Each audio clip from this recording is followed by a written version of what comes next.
Hello, everyone. Welcome to another Webinar Wednesday by Smartkarma. I'm Michael Tegos.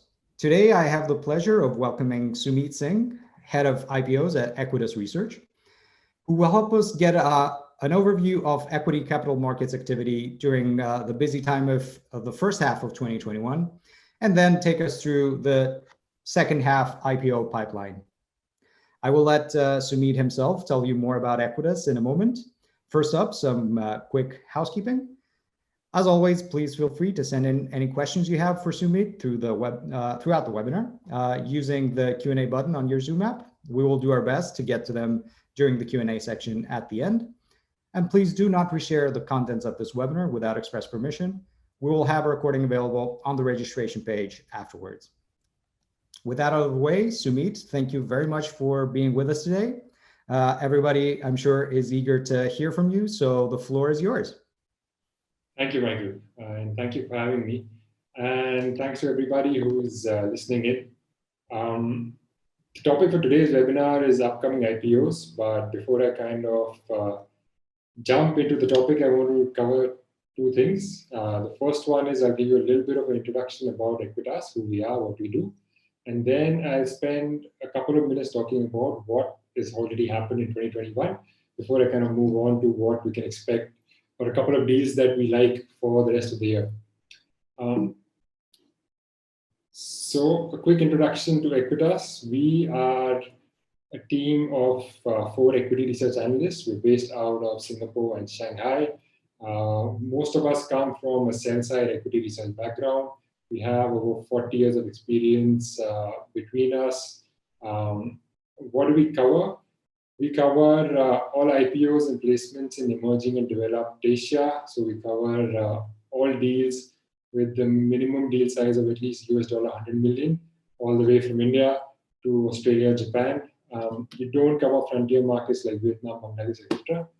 But Hong Kong, India, all of ASEAN, all of Japan, increasingly more of Korea are all kind of our bread and butter. How do we cover it? So we essentially divide our work across 2 main segments. One is IPOs and the other one is placements. For the IPOs, we do a lot of fundamental work because we have a lot of time on our hands to do that. So we try to do a full analysis of the company. We try to do a peer comparison. We try to put up valuation notes kind of before the IPO actually gets launched. And once it's launched, we kind of also run it through a quantitative framework, looking at IPOs from a very objective point of view. Our second vertical is placements.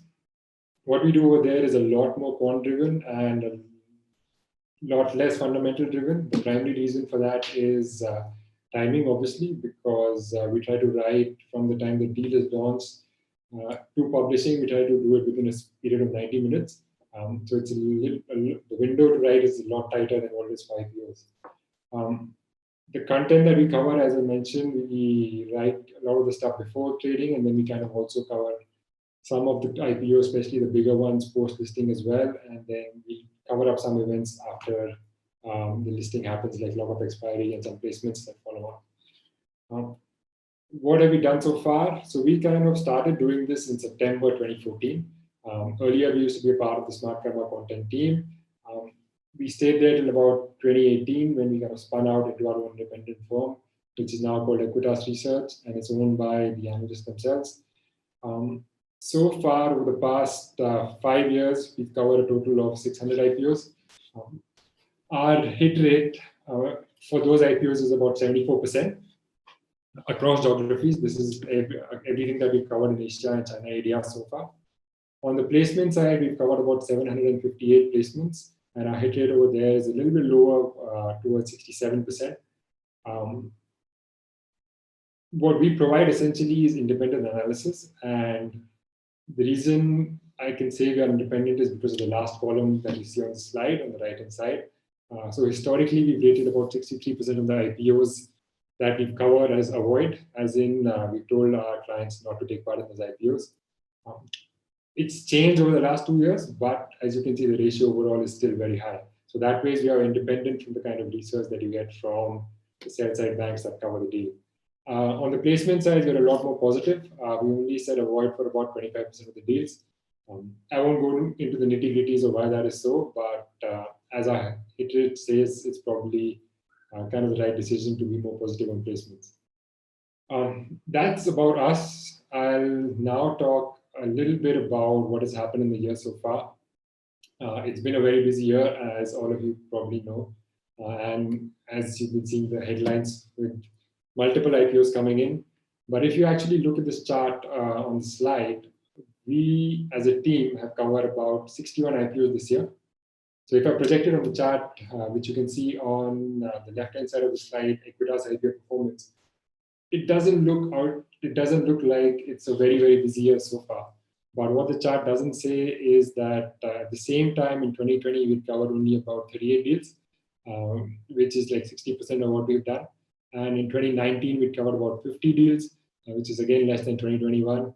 And what the chart also doesn't say is that the number of big deals, as in the ones that are raising at least $1 billion this year, have been way, way higher than what you would have seen in any of the previous years. Mostly what we've seen in the past, these bigger deals tend to come in the second half of the year, which is the busy period from, I would say, July to about November, and then it dies down in December. But this year, it's been right from the get-go with Kuaishou and Coupang kicking it off in the early part of the year, and then DB and Zomato and Weilong Delicious and others kind of following it up in the middle of the year. On the placement side, we've been a little less busy versus last year, but still quite a high number of deals. As you can see, for 2021, we've already almost crossed what we did in 2018 and 2016. Now, the next slide gives you a little more kind of overview of how things have been shaping up this year. So what we projected in this slide is our participation rate, as in how many deals Aequitas kind of said, asked investors to participate in, and how many deals, how many placements we asked investors to participate in. As you can see, up till 2020, we were negative on most of the deals that we were covering. Then you see a big spike happening in 2020, and you see that spike kind of continuing in 2021. And even on the placement side, you see, although we already kind of rating 75% of our placements as participate, that is kind of hiked up to almost 85%. So essentially what this chart tells you is, what this in the previous chart tells you together is, for 2021, you've been getting a lot more deals, you've been getting bigger deals, and you've been getting better deals. Better as in, because of the way the market is, most of the deals have been performing well, even especially the ones that have been of a bigger size. That's how the year is shaped up so far. I'm not going into the specifics of the deals, but before I kind of start talking about some of the stocks that we like and which would still come through for the second half of the year, as we all know, there have been some kind of hiccups on the China ADR side with the DD listing and the regulators coming out. There have also been hiccups in the recent 2 weeks, I would say, on the China tech side with the regulators going after the big names. So what I've done for this pipeline is essentially I've tried to stay clear of the tech names because we don't know when they'll come, whether it might be the second half of the year, whether these names could get postponed till even 2022, till kind of things settle down and the regulator gives an assurance that yeah, everything, all house cleaning has been done and now whatever is left is okay for now at least. So I'll talk about some of the non-tech names, and I'll touch upon only 1 or 2 tech names which still might launch, and I'll get to that why. So starting off with Hong Kong, because that's the biggest market in the region. These 2 companies are some I've already filed, and obviously the deal is not live. Both of them are looking to raise about $1 billion. The first company that we like is Weilong Delicious. It's a soy-based spicy snack food maker in China. It's said to have about 5.7% market share in the spicy snack food market. The sales have been growing at about 20% out over the last few years. The profits have been doing better as their margins have been improving. Why do we like the company apart from the sector and apart from the growth? The founders are relatively young. What I mean by that is, normally what we've seen in markets when you get an FMCG kind of company coming to list, it takes a substantial amount of time for these companies to get going, especially if it's a new brand.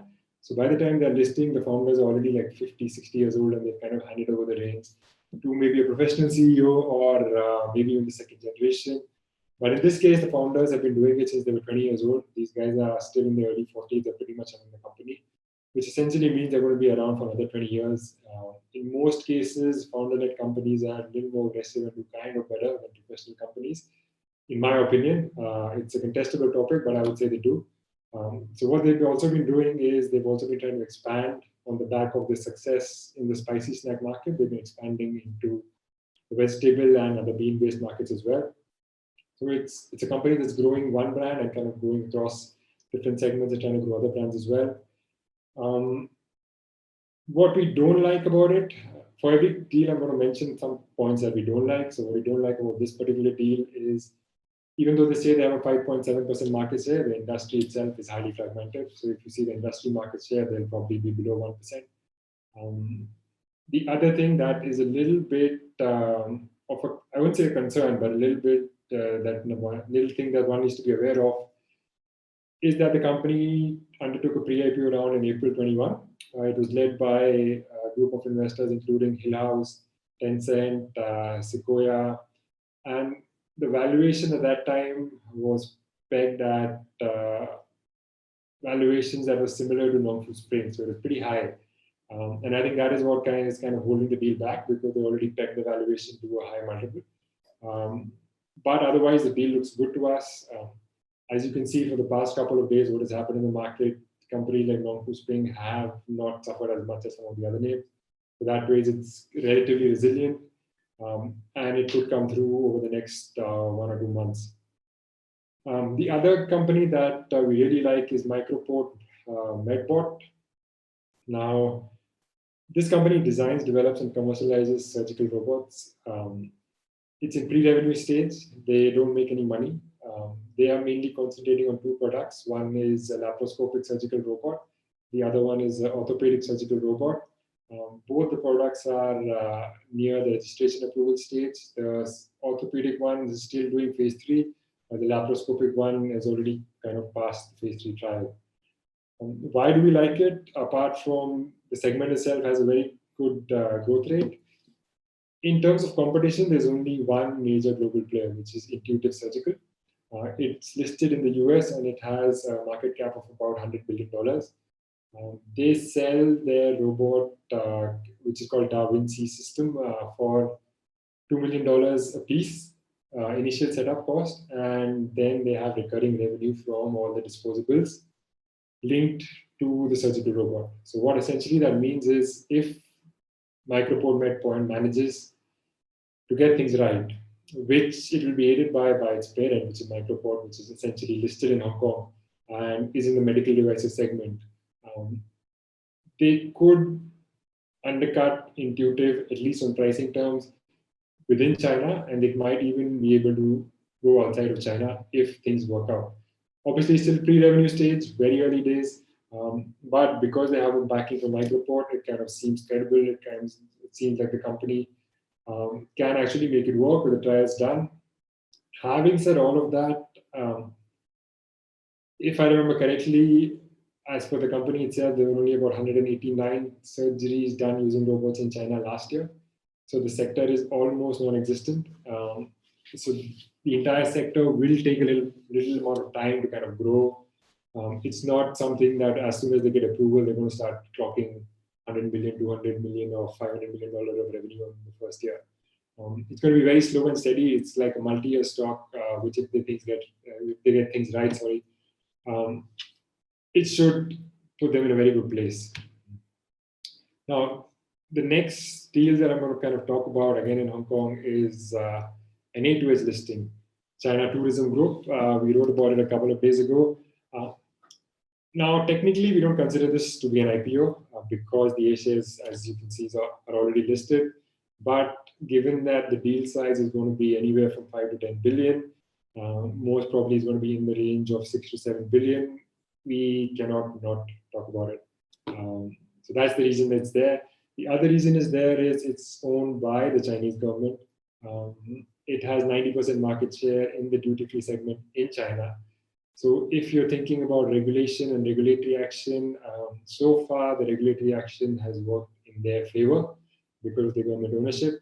An example of that was in June 2020, they bought a 50% stake in Hainan Duty Free, and in July 2020, the regulations were changed for Hainan, where the duty free exemption was raised for domestic tourists, and a couple of other changes were made as well regarding duty free segment, and that kind of helped them to register positive growth in 2020, despite most of their historic duty free revenue kind of collapsing because the airports were shut.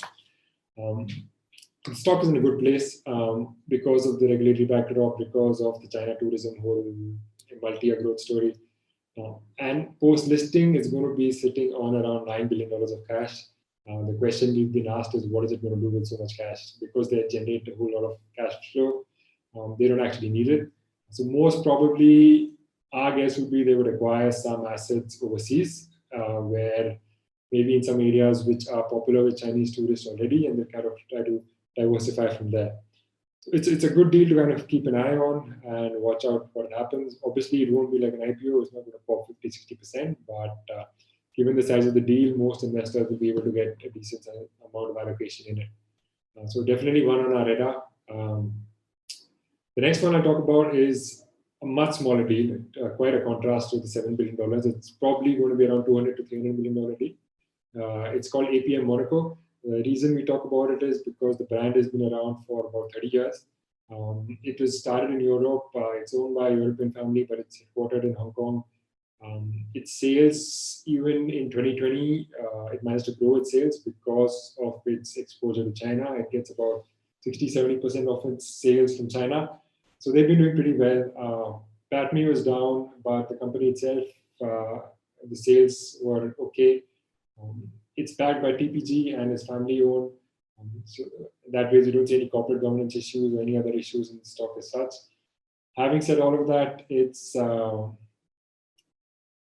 very fashion-driven, trend-driven kind of industry, right? One year you get the trends wrong, your sales might be down, so that's always a risk. And then obviously it's going to be a relatively smaller deal, not as big as some of the other ones in the market, so the interest will be less. Plus, it's going to be cross-border, so it might not get as much interest as the other deals. Now, before I kind of skip through Hong Kong, I'm going to talk very quickly about two more deals. The reason I'm going to talk about them very quickly is because they're tech deals. So we don't know whether they'll come or not because of what is happening in the market. But the reason I put them there is because WeDoctor filed its application proof in March. That means by September, its application proof expires. So if it doesn't launch in the next 1 month, it's going to have to go back to the drawing board to kind of be back in the queue with the application proof again. So it might just launch. And the other one, Cloud Village, is rumored to be seeking approval later this week. So they might brave the market as well, even though their peer Tencent Music has not been doing that great, but recent regulation has kind of moved into their direction. So very quickly, WeDoctor is backed by Tencent, but Tencent only has a 9% stake. They are a lot more online medical services driven rather than e-commerce driven, unlike Alibaba Health and JD and Ping An Health. They have the largest number of doctors in the network, so they're actually looking at doing online consulting rather than doing the e-commerce-based pharma thing. Moving on quickly to Cloud Village. Cloud Village is backed by NetEase. NetEase owns about 62% stake in the company. It also has investments from Baba and Baidu.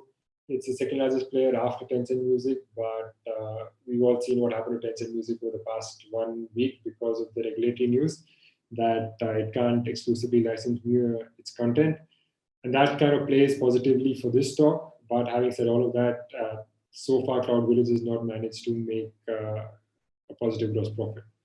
So we're not particularly big fans of the deal, but if it comes, we kind of cover it and see where the pricing comes in, and then we kind of decide to take it. But definitely want to keep an eye on. The next slide gives you a little bit of IPO pipeline. I'm not going to go through each one because I think they're kind of, I'm already at the borderline of the time that I have, and I want to cover a little more stuff.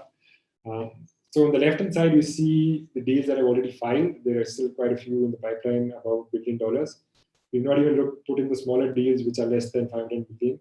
On the right side are ones that may file or may come this year. Obviously, ByteDance is on top, but news has been coming out that they will not list, but I don't think it's possible for them not to list. The news probably should have read they will not list in the US because of the regulatory changes. But given the size that people are saying they're already trading at $400 billion valuation in the private market, I think it's only a matter of time before they have to hit the public market. And there are a couple of other big ones in there as well. China, 1K property management, again, might not come because of regulation. But there's FWD, and there are all the deals that are going to move from the ADR pipeline to the Hong Kong pipeline, like Lala Move, Little Red Book, etc. Now, I want to talk just about two more deals across Asia, just so that we cover something apart from Hong Kong for people who are there who don't kind of look at Hong Kong. One is Kakao Bank. I know the book building is already done. The stock is set to list. The reason I've kind of put it there is because we are very positive on the deal. We like the whole concept of a digital bank. We like the fact that it's kind of backed by a very strong tech parent. It's been able to get 1% market share in just under 4 years. And even by our projections, where we're building in 50 to 60% revenue growth over the next couple of years, we're only building in a market share of 2%. So it has a long way to go. While it's expensive versus local peers, we don't think it's expensive at all versus emerging market peers. And on top of that, depending upon how the lockups work out, it will definitely go to the FTSE and it could go to the MSCI as well. So all of that will kind of help the deal over the first couple of days. The risk on that side is the boundaries with Kakao Pay are not very clearly defined. So that's something that one needs to kind of look out for. The other one is in India, which is going to launch next week, Devyani. It owns the Yum, doesn't actually own it. It's the biggest franchisor for Yum in India. It technically owns 60 to 70% of the outlets, not all. It runs KFC and Pizza Hut. It's backed by a founder who also has another company listed. So CG-wise, he has a pretty decent reputation. So it has a big brand, a decent CG reputation. The market itself for QSR has been growing pretty fast, apart from 2018. There's a lot of things to like. The only factor is they haven't done very well in the past compared to people like Jubilant Foodworks. And it's not a sole franchisee, so there are other people who run Pizza Hut and KFC in India as well. That complicates the thing for them a little bit versus others, but definitely want to keep an eye on next week. The next slide kind of shows you the pipeline across Asia. Now, the pipeline in India is very, very transparent. It's a lot more transparent versus some other geographies. So what you see is in the left-hand side, I kind of put down the names for India. The biggest one that will come sometime this year or early next year is Flipkart. It's already been pegged at $40 billion valuation. It might raise anywhere from 5 to 10 billion, but most probably in the US because it's majority owned by Walmart, and Walmart is listed in the US. The next big one is LIC, but this will probably come in the first quarter of 2022. The government is doing the groundwork for listing it. And after Zomato's good launch, good kind of performance on the first day actually, the next couple of days wasn't good. So first day, there are a host of kind of big tech names that are in the pipeline. The biggest one of them is Baiju, which is the education and tech platform. Paytm has already filed. It's not so great. NSE has been in the pipeline for quite a long time, and there are others as well. I won't go down the whole list. Apart from India, LG Energy Solution in Korea is the big one for the rest of the year, which is talking about raising $9 billion. They make batteries for EVs. Grab kind of already filed, but we don't know when it kind of starts trading. GoTo as well will look at launch. In Japan, there's Tokyo Metro with at least $1 billion raising. In Australia, there's Sai Games, which is going to raise at least $1 billion. This is again kind of casino betting, that kind of play. But they haven't filed. Neither of the two have filed yet. Now, before I kind of sign off very quickly in the last 1 minute, I'll cover some things that we cover apart from IPOs, which is placement pipeline. So apart from looking at IPOs, we also kind of follow, for some of our clients, we follow placements and we kind of keep up with this pipeline of what might come for placement. This slide very quickly, and if you think I'm speaking too fast, that's kind of because I have overstepped the time by 5 minutes. So bear with me, just last 1 minute, and I'll kind of wrap up. So what we wrote on right now, just about start of this week, was the big lockup coming up for Kuaishou. Now the stock did really well. We really liked it when it listed. Didn't like where it was trading, but were positive on the stock. It's gone up 4x from its listing price, and now it's come back all the way below its IPO price, actually, not even near. It has a whole host of pre-IPO investors. Just about 3 pre-IPO investors own 18% of the stock, which is worth, not 18%, sorry, 26% of the stock, which is worth about $18 billion. So it's going to have a huge overhang. Obviously, with the lock-up arrangement, nothing given, you can't be very sure of the timing. But definitely something's going to happen sooner or later, so it's one to keep an eye on. In a similar way, there's another company in Australia called IDP Education, which we wrote on in earlier part of the year. Now that is owned by 38 universities. Those universities have kind of spun out their stake in IDP to the individual universities, and they all have agreed to kind of list at least, to sell off at least 15% of the stock before 11 December 2021. And they publicly stated this. So that block, which will be worth about $1 billion odd, is going to come sometime this year. The stock is pretty expensive, ran up a few days ago on the back of an acquisition. And but having said all of that, the stock is pretty decent. But it's, again, one to keep an eye on. At the risk of speaking for all of the 30 minutes, I think I'm going to stop now. Yeah, just leave it at that slide of thank you, and step back to Michael because I want to leave some time for Q&A. Thank you very much, Sumeet. That's perfectly fine, and we're happy to let you go over time if the content is compelling, and I think yours definitely was. So as we mentioned at the beginning, please do share any questions you might have for Sumeet through the Q&A button on your Zoom app. Maybe I can kick things off. Sumeet, you briefly touched upon it before, but we have seen China kind of tighten regulations around a number of companies and industries. And of course, the tale of Ant Group has turned cautionary, I guess. So do you think that this kind of tendency to tighten regulations will have an impact on the pipeline for the rest of the year? It's already had a bit of an impact in the middle of the year. That was when DD listed just about a month ago, and the regulators came back and kind of clamped down on Didi and two more stocks, Full Truck Alliance and Kanzun, for going ahead with the listing without kind of taking the regulatory permission. And they pretty much stated that any China listing in the US is off the radar, shouldn't be undertaken, shouldn't be done.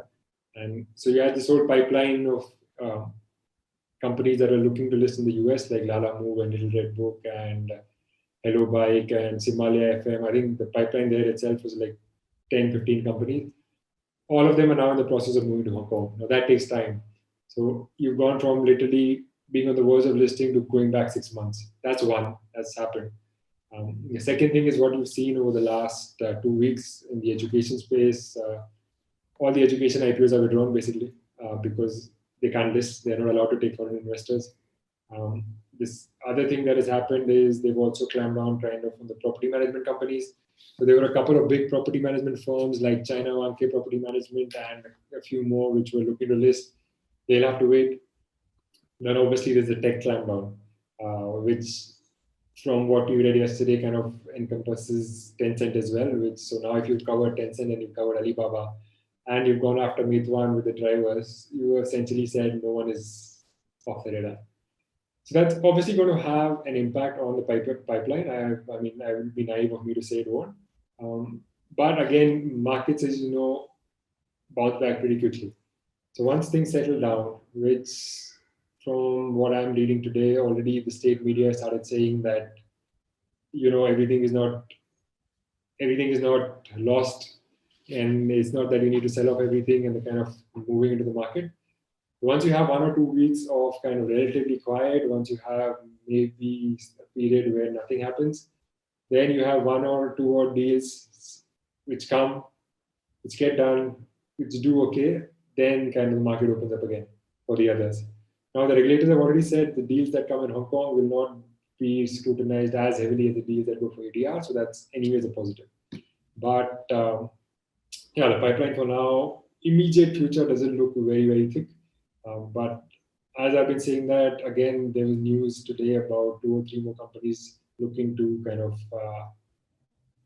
launch their Hong Kong IPOs within the next 6 months to file for the Hong Kong IPOs within 6 months to 1 year. So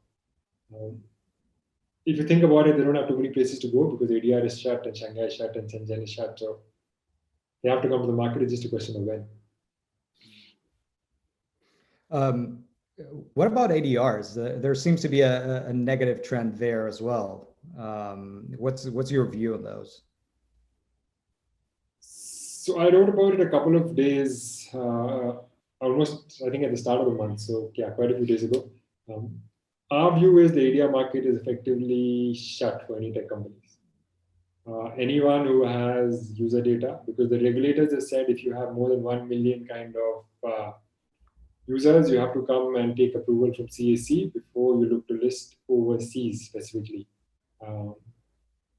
And the way they've gone after Didi and the way they've gone after only 1 or 2 other ADRs, while they have not said much about companies like Kuaishou, was listed earlier in the year, they have a user base of, I don't know, a couple of 100 million, and they were just put on a list in May saying you need to kind of update your app to be in compliance with security, but there was nowhere near a strict an action of stopping downloads of Kuaishou or doing anything else, versus some that have gone and done an ADR. So essentially, in our view, the ADR market for China is shut. It was already a narrow window because of the US regulations. Now the US regulations are looking to shut the market. The China regulator is also saying, I don't want you listing there. I don't know who's looking, apart from the bankers who want the 5-6% or 4% fee versus 1 or 2% in Hong Kong. I don't know who else wants to list in the US right now. Having said that, they could still allow some smaller deals, maybe a biotech deal or some other non-tech deals to go through, just so that people can't say that it's totally shut off. But all the deals are now going to come to Hong Kong, essentially, all the big deals. Right. So maybe this leads conveniently into a bit of a, I guess, broader, maybe bird's eye view type of question that I see from a few attendees here. And it's basically regarding private investors from other markets who are looking to invest in IPOs in Asia, in Korea. So, for example, one attendee asks, how can they access IPOs in Asia while being in Australia, or a Singapore private investor accessing Korean IPOs like Kakao? Do you have any kind of thoughts on that? So if you're a private investor, if you are lucky enough to be a high net worth individual with lots of money in the bank, your private bank can probably help you do that, because some of these private banks run their funds and some of them have access to funds where they can go in institutional tranche. If you are a plain old retail investor like me, then essentially you're stuck to the domestic market or you're stuck to buying in the aftermarket. You can't really go into the IPO because most of these IPOs on the retail side are only for domestic investors. Having said that, we have a couple of clients who run IPO funds. So maybe it's a good time for them to advertise their IPO funds, and you can subscribe to their funds, and through their funds, you're going to get access to the deals happening across Asia and maybe even globally, the IPOs. Well, we'll be waiting to hear from them, I guess, in that regard. It's a hook for them to kind of step in, and if there should be like an ad banner going on top. Yes, exactly. I don't think we've figured out Zoom that way, so we can like run an ad there, but we'll get there. We are seeing a few promising, I say promising, but that's perhaps my opinion, but we are seeing a few big names from Southeast Asia's tech scene trying to target the public markets through SPACs, special purpose acquisition companies. What is your view of that trend, which was very big in the US for a time, but seems to be sort of petering out, especially kind of as we come to the second half of the year? Yeah, so look, on our end, we've kind of just looked at two Southeast Asian companies that are looking to take the SPAC route. One was Grab, the other one was Property Guru. Now, the thing to note about both these companies is past 1 or 2 years have not been great for them. So if you actually look at historic financials, you wouldn't be very bullish on the company. But what a SPAC allows you to do is it allows you to put out forecasts. And I mean, if you ask me to project forecasts for Aequitas Research revenue, I'll obviously project that it grows 3x in 3 years. Right? Especially if there are no repercussions to me for the forecast. I'm not saying that's what they've done, but I'm just saying SPACs allow you to kind of put out that forecast without having a regulatory repercussion to kind of meet those forecasts.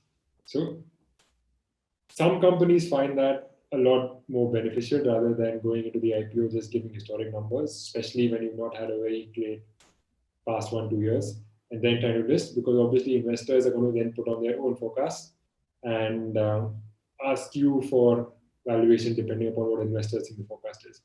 Versus if you go out and put out numbers, you can always argue your own numbers and say no.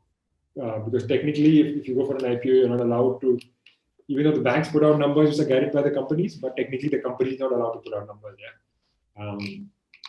So that's something that's happening in the market. The companies themselves are not bad. I use Property Guru all the time. I use Grab all the time for the taxi and for my rent. So on record, please don't throw me off the apps. But the valuation themselves are a bit of a stretch in our view. Now, at the end of the day, whether you list via a SPAC or you list via an IPO, after about 1 month of trading, it doesn't make a difference. Yeah, no one really cares about how you list it. Once you've been trading for 1 month, 5 months, 6 months, it's just a part of history of how you kind of got there and listed. The same way it's a direct listing. So you have to be very careful about the valuation that you're going to ascribe to it and think about it. It's almost the same process as an IPO, not much different. Just it's a little more public and the company gives you a little more forecast, which may or may not make your life easier as an analyst. Understood. Yeah. It's a good trend. I mean, it's a good trend to keep an eye on. If 1 or 2 of them do well, then yeah, you'll see a lot more coming. If the big guys themselves can't do well, then you'll see that die down. Yeah. Very much a wait and see kind of situation. As a closing, very quickly, if I ask you to name one favorite deal of yours that's coming up, which one would it be? If you put a gun to my head and told me I had $100 and where I would put all my $100 if I could. I'm not going to go that far, but imagine a figurative gun, you know. So it would have been, it might have been Zomato last week, but now if you ask me, I'd say Kakao Bank. It's coming up next week for listing. I think it should do really well. Obviously, the book build is already passed. If you ask me deals that are in the pipeline and that might come through, I would say Microport Medbot, but I personally am a pretty long-term investor. So I'm willing to wait for 5-10 years for the revenue to flow in. Some people are not, so, but that sounds good. Thank you very much for that. And there you have it. Thank you very much, Sumeet, for your time today. Thank you everyone for attending and for sharing your questions. For every other question that we perhaps didn't get to, please email us at research@smartkarma.com, and we'll make sure to pass on any questions you have to Sumeet and Aequitas. And of course, please check back to the registration page afterwards for a recording of this session and the slide deck. Sumeet, thank you very much once again. Thank you, Michael. Thanks to Smartkarma, and thank you all for attending. It's a pleasure. Goodbye, everyone.